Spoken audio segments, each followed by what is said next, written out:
En consecuencia y en cumplimiento del resolutivo sexto del acuerdo aprobado para normar esta comparecencia, procederemos a la intervención inicial del señor licenciado Marcelo Ebrard Casabón, secretario de Relaciones Exteriores, hasta por 20 minutos.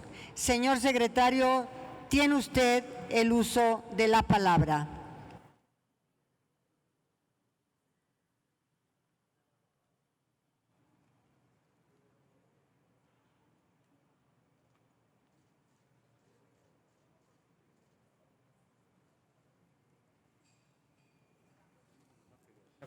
Sí, está bien.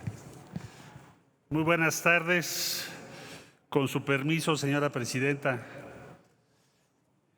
y integrantes de la mesa directiva, conforme a lo dispuesto por la ley, comparezco ante ustedes para informarles de lo que hemos realizado en materia de política exterior. Y si ustedes me permiten, sintetizaría de la siguiente manera. Yo acabo de estar en la Asamblea General de las Naciones Unidas y en la sesión del Consejo de Seguridad de las Naciones Unidas.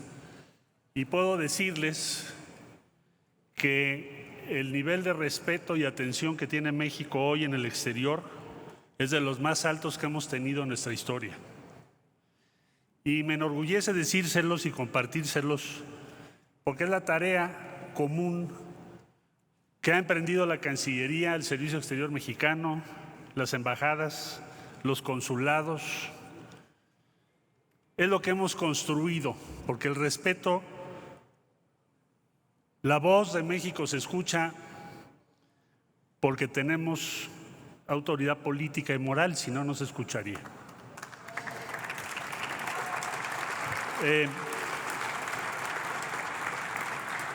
La tarea más importante que se nos ha encomendado en el periodo que les comento el día de hoy tiene que ver con el acceso de México a vacunas, a tratamientos, a equipos, en un mundo en donde nos vimos en una circunstancia difícil de prever, no que fuera del todo sorpresiva, porque hay quien la anticipó hace algunos años, pero difícil de prever en cuanto a que ocurriese con esa intensidad y dificultad. Entonces nos enfrentamos a una pandemia en un escenario en el que los productores de vacunas para hacer frente a esa pandemia son muy pocos y que, como es o era de esperarse, cada país le dio prioridad a sus propias necesidades antes de compartirlo con otras naciones. De suerte que la tarea que nos han encomendado tenía que partir de la circunstancia de que las vacunas eran y son escasas, que hay una competencia entre todos los países para acceder a ellas y que necesitábamos utilizar todos los recursos plausibles al alcance de la diplomacia mexicana para resolver esa necesidad específica, que era dotar a México de las suficientes vacunas para hacer frente a la pandemia. Esa fue la principal tarea de la Cancillería en este periodo. Puedo informarles que se hicieron muchas cosas. Para quien tenga el interés de ver el detalle de todo lo que les refiero y qué lecciones tiene para México, presentamos hace poco un texto que tiene como propósito que no se olviden las lecciones que hemos aprendido y que no perdamos de vista que todavía no termina esta pandemia y que además puede haber otras peores aún que la que estamos viviendo. Y hemos titulado este informe La Estrategia Internacional de México en la pandemia del COVID-19, que ahora voy a entregar a la presidenta de la mesa directiva y poner a su disposición. Solo refiero a algunas acciones. México fue promotor principalísimo de la iniciativa multilateral que llevó a la creación de COVAX. México propuso resolución después de que el presidente Andrés Manuel López Obrador planteara el problema del acceso a las vacunas en marzo del 2020, en el G20, cuando todavía no era tema. Alguien dijo, pues si todavía no hay vacunas, no puede haberlas en un año. Sin embargo, el presidente de México les dijo en aquella reunión al G20, es esencial garantizar el acceso universal a las vacunas, a los medicamentos, a los tratamientos. Y de ahí México presentó una resolución sobre ello, que es la resolución presentada por México con mayor votación en la historia en las Naciones Unidas, que lleva a un mandato al secretario general para crear instrumentos multilaterales que permitan asegurar el acceso universal a las vacunas. Bueno, participamos también y presentamos proyectos de México en la CEPI, que tiene su sede en Oslo y que, como ustedes saben, cuenta con recursos cuantiosos de la Fundación Gates y otras instituciones. México presentó 4 proyectos. Uno de esos proyectos es el que se ha denominado vacuna Patria, que por lo que sabemos ya terminó su fase 1 o está por concluir su fase 1 de ensayo clínico. También México estableció contacto con todos los posibles proveedores de vacunas y también se hizo una gestión diplomática con los países que tenemos buenas relaciones y que sabíamos que podían producir o ya estaban por producir vacunas. Destaco que México hoy es uno de los países con el mayor número de vacunas en el mundo, autorizadas. Tenemos 9, provenientes de muy diversas nacionalidades. También se hizo un acuerdo con Argentina para producir en México y Argentina la vacuna AstraZeneca. Hoy en día les puedo decir que pronto será más o menos el 30% de las vacunas que tenemos en México, producto de este acuerdo, que implicó un arreglo de transferencia de tecnología. También les puedo comentar que hemos promovido ensayos clínicos en nuestro país.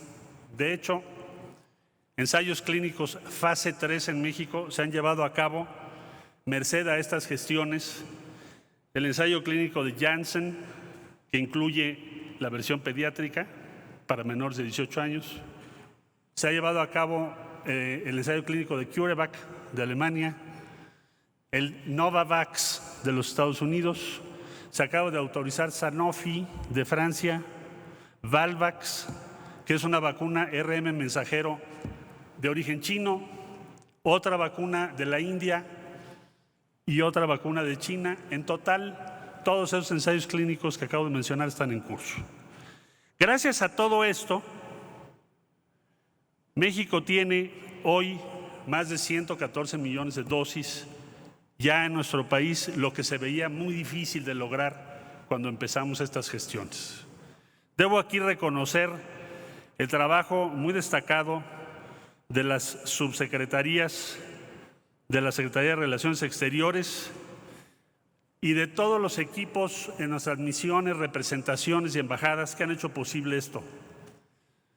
Ha sido una gran labor y puedo decirles que vamos a continuar para garantizar que México tenga el acceso oportuno a las vacunas, porque ahora el tema es las variantes de la vacuna y cómo están evolucionando las variantes de la vacuna. Entonces, esta fue la primera tarea más importante encomendada a la Cancillería. Y estamos muy orgullosos de nuestro servicio exterior y de todas las compañeras y compañeros que han trabajado en esto. Puedo señalarles también que la segunda misión que se nos encargó en este periodo, el reto de estructurar una buena relación con una nueva administración en los Estados Unidos. Hubo todos los diagnósticos y pronósticos posibles sobre que eso no era posible, que no iba a ser así, que iba a haber un desencuentro con la nueva administración. Como también se dijo cuando empezó nuestro gobierno, que iba a haber un desencuentro del presidente López Obrador con el presidente Trump. Pues lo mismo se reeditó cuando empezó la administración del presidente Biden. Les informo, Tenemos una muy buena relación con la administración del presidente Biden. Al día de hoy no solo ha habido más contactos, vino la vicepresidenta de los Estados Unidos, acabamos de ir a Washington al diálogo económico de alto nivel que mencionó ayer en su mensaje el presidente Biden. Vino un equipo para hacer una primera reunión respecto a seguridad. Es decir, no solo hay una relación más frecuente de alto nivel, sino que hemos logrado avanzar en visiones comunes sobre problemas que son comunes, o bien sobre el futuro que tenemos que enfrentar en los próximos años. Por ejemplo, el diálogo económico de alto nivel hace mucho no se llevaba a cabo desde el 2016. Y para México es y era muy importante que se llevara a cabo. ¿Por qué? Porque tiene que ver con prioridades que para México cuentan mucho. Ejemplo, relocalización de actividades económicas. Por ejemplo, complementar sectores estratégicos. Menciono dos, que tiene que ver con producción de vacunas. Ustedes se preguntarán, ¿por qué en México no estamos produciendo Pfizer? Tenemos planta de Pfizer en México. ¿Por qué no estamos produciendo Johnson o Janssen? ¿O qué podemos hacer para que la próxima pandemia que enfrentemos no tengamos las limitaciones que ahora vimos? Es decir, asegurar nuestra seguridad, pero también contribuir a la seguridad de Estados Unidos y Canadá. ¿Por qué no trabajar juntos sobre ello? Entonces, esas prioridades son las que pusimos sobre la mesa en el diálogo económico de alto nivel. Consideramos que su resultado fue satisfactorio. Hay 4 grupos de trabajo, nos vamos a reunir cada 3 meses. El año entrante vendrán a México para tener los resultados del diálogo económico de alto nivel este año. Tenemos también pronto el diálogo de alto nivel de seguridad. ¿Qué hemos planteado en materia de seguridad? Bueno, lo que hemos planteado es que México no necesita y no coincide con el enfoque de la iniciativa que se denominó Mérida, que debe ser sustituido ¿a la luz de qué? A la luz de sus resultados. ¿Cuáles son sus resultados? Aumento de consumo de estupefacientes y más violencia. Entonces se ha planteado reorganizar la cooperación en materia de seguridad fundándonos en algo muy sencillo y relevante. ¿Cuál es la prioridad de México? Reducir la violencia. Nuestra prioridad es esa, reducir los homicidios, reducir la violencia. Y para eso necesitamos en primer lugar que la cooperación con Estados Unidos se funde y tome como punto decisivo esa prioridad, porque no era así. Segundo, que se haga un esfuerzo entre ambos países para reducir, analizar, trabajar en torno al aumento en el consumo. ¿Por qué está aumentando el consumo de estupefacientes? ¿Qué podemos hacer? Tercero, ¿que no la pobreza, las desigualdades, la falta de oportunidades aceleran la violencia, provocan conflictos? Sí. Entonces, ¿por qué no lo trabajamos? ¿Por qué no pensamos en inversiones conjuntas para el sur de México? Se habían ofrecido algunos miles de millones, pero no los hemos visto en su totalidad. Podría ser mucho mejor, mucho mayor. Y sobre todo, el tema de armas, que llevamos todo el siglo, insistiendo en el tema de la importancia de reducir el tráfico de armas, modificar también las líneas de producción. Les digo por qué. Vamos a tener nuestra reunión de seguridad el 8 de octubre, vamos a tener la visita del secretario de Estado y otros altos funcionarios, vamos a tener un buen diálogo.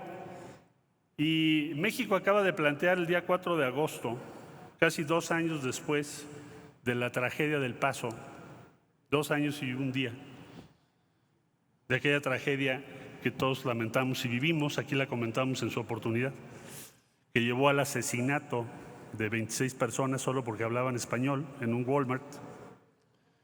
México presentó una demanda contra los principales productores de armas de Estados Unidos. Y es la primera demanda que tenga yo conocimiento que se admite por la Corte, siendo de un gobierno versus la industria. ¿Qué es lo que planteamos ahí? El fabricante dirá, bueno, pues si no es mi culpa, ¿qué uso le des al arma? Pero perdón, nosotros estamos argumentando la negligencia de la industria de armamentos, de armas, negligencia en sus prácticas de venta. Llega una persona, compra 20 Barretts, nadie le dice nada. Llega una empresa y produce un arma corta dirigida al mercado afín a la delincuencia organizada. Incluso tienen simuladores de marfil en la cacha o tienen inscripciones parecidas a armas que utiliza el narcotráfico. ¿Qué es eso? Nosotros decimos, pues esto está en violación a las disposiciones vigentes en los Estados Unidos. Por eso se emprendió esa demanda. No es una demanda contra el gobierno de Estados Unidos, es contra la industria que produce las armas. Entonces, esas son las prioridades que van a ver ustedes ahora reflejadas en ese diálogo de alto nivel sobre seguridad. También estamos trabajando de manera conjunta sobre otro gran tema, el incremento y las razones del flujo migratorio entre el sur y el norte. Explico un poco a qué me refiero. Nosotros le hemos dicho a Estados Unidos, hay un flujo que no va a dejar de existir, pero que hoy por las disposiciones vigentes legales se obliga a las personas a migrar, sobre todo cuando es migración económica, fuera de la norma, de manera irregular. Y lo que les hemos propuesto es que podamos pasar a otro modelo. Estamos empezando a trabajar en eso con Estados Unidos. Ese es un punto. Y el otro punto es la inversión en Honduras, Guatemala, El Salvador y otros países. Porque el impacto de la pandemia ha sido gigante en esas economías. Inmenso. Todos los sectores servicios, México también nos ha pegado mucho. Todo lo que está vinculado al turismo, a los servicios, pues hay un golpe muy serio. Entonces, ¿qué le hemos propuesto a Estados Unidos? Pues un paquete de acción inmediata. ¿Qué está haciendo México? Pues México ahorita yo les puedo informar, en El Salvador y Honduras, nosotros, la Agencia Mexicana de Cooperación y Desarrollo, tiene los programas Sembrando Vida y Jóvenes Construyendo el Futuro con más de 20,000 participantes a esta fecha. Y hemos aprendido mucho, hemos avanzado mucho. O sea, México lo está haciendo con los recursos que puede. Por eso le decimos a Estados Unidos, tú podrías hacer mucho más en el corto plazo. Y hemos estado insistiendo en ello y espero que pronto tengamos resultados. En síntesis, con Estados Unidos hemos encontrado una buena relación basada en el respeto mutuo. Hay quien supone que la única relación plausible con Estados Unidos es la subordinación. Es el implícito. ¿Por qué México organizó una cumbre de América Latina y el Caribe? Pues México es parte de América Latina y el Caribe y hemos sido parte de la comunidad de estados latinoamericanos y caribeños desde que se fundó. Nunca ha faltado México a esa cumbre. ¿Por qué la organizamos ahora? Porque nosotros tenemos la presidencia pro tempore, es la responsabilidad de México que se haga esa cumbre, que suceda. Habría que suponer entonces que cualquier presencia de México en América Latina es necesaria y esencialmente antagónica con una buena relación con Estados Unidos. No. Revisen la política exterior de México. Nosotros tenemos que tener una buena relación con Estados Unidos, y la tenemos. Pero México también es parte de América Latina y el Caribe. Y tiene que ver porque las instancias de América Latina y el Caribe funcionen. Y claro que estamos hospedando el diálogo para encontrar una solución a Venezuela. Claro. Y qué bueno que lo está haciendo México. Lo dijimos desde el principio. Recuerden ustedes enero del 19. Decíamos, no van a funcionar las decisiones de intervención, hay que buscar un diálogo entre las partes. Y por supuesto que México ha facilitado ese diálogo y lo va a seguir haciendo. Entonces, claro, no son opcionales, son compatibles e indispensables. Pensar el futuro de México sin una buena relación con Estados Unidos es un despropósito. Pensar que México no está en América Latina y el Caribe, un error estratégico, diría yo, histórico. Sería impensable. Nadie lo ha propuesto, siquiera. De tan obvio que es que sería un error grave. Entonces, México está en América Latina y el Caribe, claro que está. ¿Qué logramos ahora en la comunidad? Es un plan común para aumentar nuestra posibilidad de hacer frente a una pandemia como la que estamos viviendo. Un catálogo de los ensayos clínicos y las vacunas que América Latina y el Caribe está desarrollando, que no estaban comunicados entre sí. Hoy están comunicados Cuba, Argentina, Brasil, Chile, México y otros países. ¿Por qué alguien diría, bueno, ¿y por qué se creó un fondo de desastres? Porque estamos viendo los efectos del cambio climático y los 100,000 millones de dólares que prometieron los países desarrollados no los hemos visto ni por asomo. Ya no digo México, ningún país de América Latina y Caribe. Y ahora que sea la COP26, pues llevaremos una postura común de América Latina y Caribe. ¿Cuál es la postura común? Bueno, tengamos metas más ambiciosas, pero señoras, señores, cumplan sus obligaciones y compromisos que acaban en puras solo declaraciones. Se estima que se van a requerir trillones de dólares y necesitamos que el esfuerzo sea proporcional y justo. ¿Quién genera más emisiones? Que ponga más dinero. ¿Quién tiene más posibilidades? Que cumpla con los que no las tienen. A eso vamos. América Latina y Caribe va a llevar esa postura. Empecé hablándoles a ustedes de la ONU, previo a informarles en dónde estamos con la ONU y no excederme demasiado del tiempo que generosamente me han otorgado. Les diría que también tenemos muy buena relación con China. China se portó muy bien, como otros países, durante esta pandemia. Hicimos un puente aéreo, 250 vuelos llegaron a México.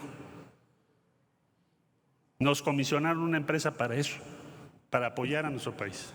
¿Quién encabezó toda la estrategia? Pues el presidente López Obrador habló con el presidente de China, igual que lo hizo con el expresidente Trump para ventiladores, o el presidente Biden para vacunas ahora, o Vladimir Putin para las vacunas Sputnik, o muchos otros dirigentes con los que ha estado en contacto. Bueno, tenemos buena relación con China. Ayer recibimos al ministro de Relaciones Exteriores de la India, otro país con el que hemos estrechado relaciones. México pronto, pues ya a partir de hace unos días adelante, estaremos en la exposición de Dubái, en la región del Golfo, prácticamente sin recursos del gobierno federal. Pero ahí vamos a estar con el apoyo de estados, del sector privado. ¿Por qué lo menciono? Porque ahí va a coincidir toda la región y es una región con la que también tenemos mucho interés en estar cerca, porque le interesa a México. Tiene los fondos soberanos de inversión más grandes del mundo. Es una región importantísima. Ahí vamos a estar. Con África estamos promoviendo el primer encuentro con la Unión Africana. con Australia, Corea del Sur, Japón, todos los miembros del TPP. Estamos trabajando en conjunto. México se encabezará la Alianza del Pacífico a partir de enero. Está por ingresar a Ecuador, negociaciones con México. Singapur acaba de ser admitido como un miembro asociado. Se inician negociaciones, pláticas con Corea del Sur. ¿Dónde estamos entonces? Tenemos muy buenas relaciones con la Unión Europea. Ahora estuve con los cancilleres de Francia, Alemania en la alianza del multilateralismo, que por cierto les comenté algo que le importa mucho a México y a América Latina, que es que los países adoptemos y reconozcamos las mismas vacunas que está aprobando la Organización Mundial de la Salud, y no que en un país se aprueban unas y en otro país se aprueban otras. Todas las que autoriza la Organización Mundial de la Salud, para poder viajar libremente en el mundo, para no crear otra inequidad. Lo planteamos ahí ahora con la Unión Europea. Y lo haremos con todos los foros que podamos. Lo vamos a hacer ahora en G20 en Roma también. Organización de Naciones Unidas, México preside en mes de noviembre el Consejo de Seguridad. México está proponiendo 3 grandes temas. Primer tema, pobreza y desigualdad como promotor de los conflictos. Porque ya no se habla de la pobreza ahí. Sí en la Asamblea, pero no en el Consejo de Seguridad. México quiere posicionar eso por los países que están ahí en el Consejo de Seguridad. Otro tema que se va a posicionar en noviembre, las armas, porque los principales productores de armas están en la mesa. Y cada vez que hay una reunión del Consejo de Seguridad se empieza diciendo nuestro objetivo es la paz, pero los principales productores de armas están en la mesa. Lo vamos a decir con urbanidad, pero se los vamos a decir. Y la coordinación de agencias, instituciones de la ONU, porque da la impresión de que muchas decisiones que se toman tienen escasos resultados o a veces hay confusión entre tantas instancias. Lo vamos a plantear también en la ONU. ¿Interesa lo que dice México? Mucho. Que muchos países nos ven como un punto de referencia, lo tienen ustedes en la resolución aprobada respecto a vacunas. Como ya dije, la más aprobada o votada de todas las resoluciones que México ha planteado en toda su historia. Entonces, ¿dónde estamos? Pienso que con toda objetividad, para concluir, estamos en un buen momento de la política exterior de México y de reconocimiento al gobierno de la República que encabeza el presidente López Obrador. Un buen momento, un momento en donde la voz de México cuenta y hay respeto a la voz de nuestro país. Por su atención, muchas gracias.